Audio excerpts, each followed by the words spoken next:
go down the list, Jordan, Magic, Bird, and none of them would have joined another Hall of Famer or another great player in that situation. I mean, winning is winning, and, you know, playing the role player isn't. And, you know, you said, Jess, that, you know, LeBron doesn't have to be the focus, doesn't have to be all that, you know, but shouldn't he have to be?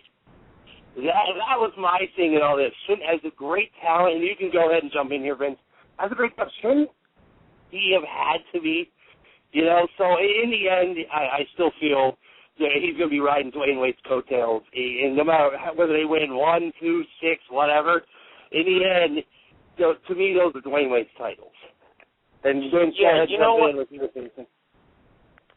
Yeah, you know what? And you're right. You're right in a lot of aspects that you brought up. You know, at Cleveland, LeBron James had a very good chance. If you look at his numbers as so far in the league, I mean, his numbers are astronomical. I mean, the numbers he's put up in the NBA,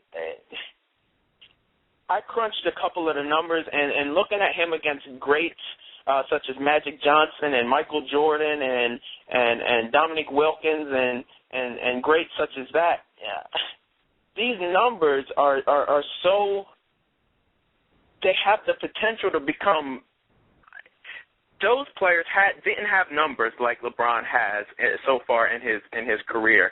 And for him to go on a team like this, as Matt brought up, it really dampers his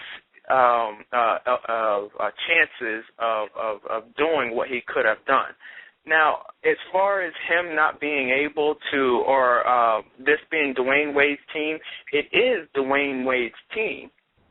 But the question is, what we have intact here is, are egos going to stay in check? All three of these players were double team, were double team worthy, and were the man at that team. What these guys are encountering for the first time in their careers is that may not necessarily be the case in any of their situations. So what they're going to have to do is figure out how to fit all three of their abilities together and not be so much demand. Dwayne Wade, I agree, is the man of that team. But will LeBron James, I think Chris Bosh can handle that because his position is completely different. But between Dwayne Wade and LeBron James, how is that going to fall into place? That's the question we're all asking here. Well, something that Go ahead, Jess.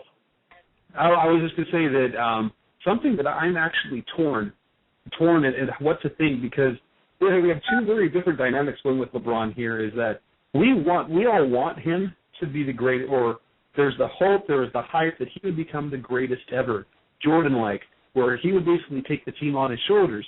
But there is something a little bit altruistic in the thing. Maybe he has the real thing in mind. If his goal, in fact, is to have the most chances at winning the most titles possible, isn't he doing a smart thing? Maybe not to be considered the best ever, but to be part of the best team, something that it becomes something very unselfish. Yes, he wants to be great, but he also wants to be on the greatest teams ever, being part of that. And so I'm a little bit torn between that. As much as I dislike how it happened, I like the idea of what he was doing, because it is in some way something very unselfish of his individual skills. Unlike anything other than a superstar would have done, no other superstar would have willingly said, hey, I'm going to share this limelight with another type A, or even two other type A's on the team. And he's willing to do that. Yes, I agree with that to a point.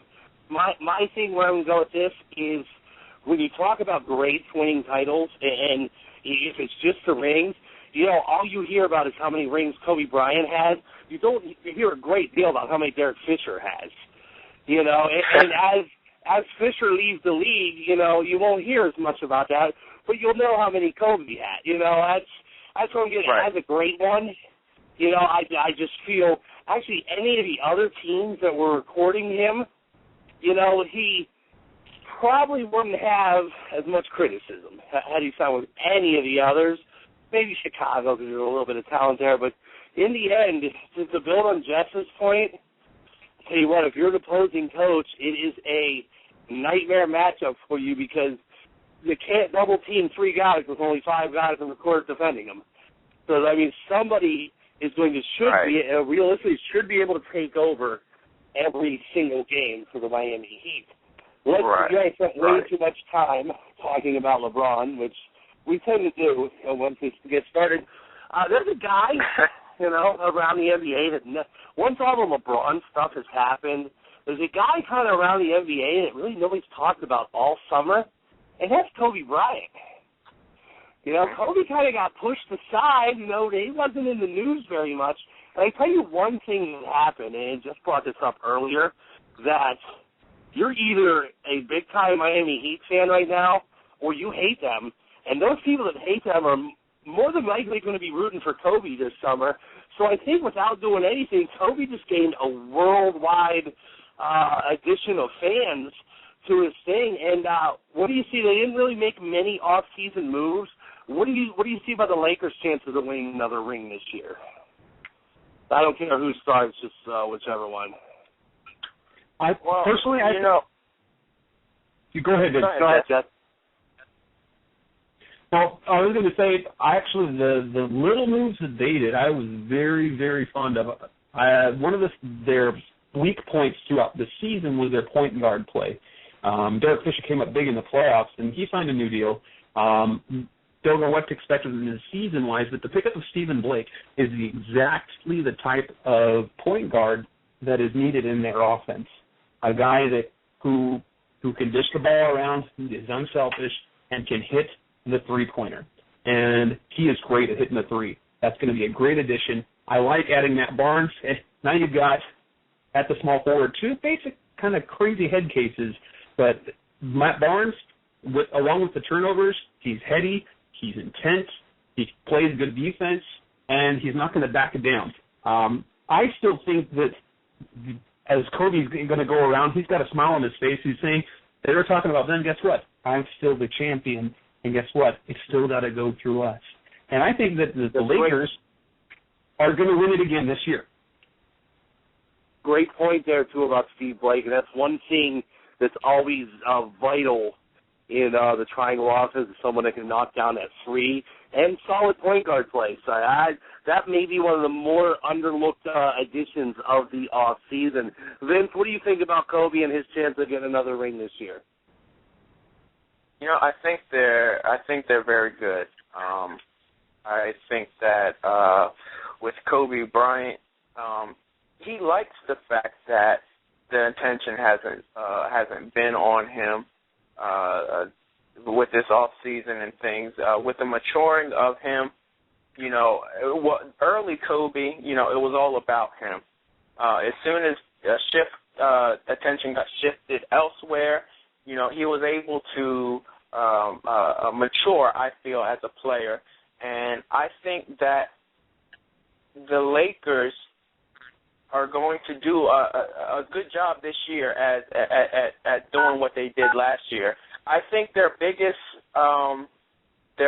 foe is somewhere within the Northwest Division, though, and it's something that he's going to have to deal with. But you know, I still think they're the favorite. I think you have to go with them, even above Miami. We don't know what Miami is going to do. I think the Lakers are still the favorite. I think they have a good chance.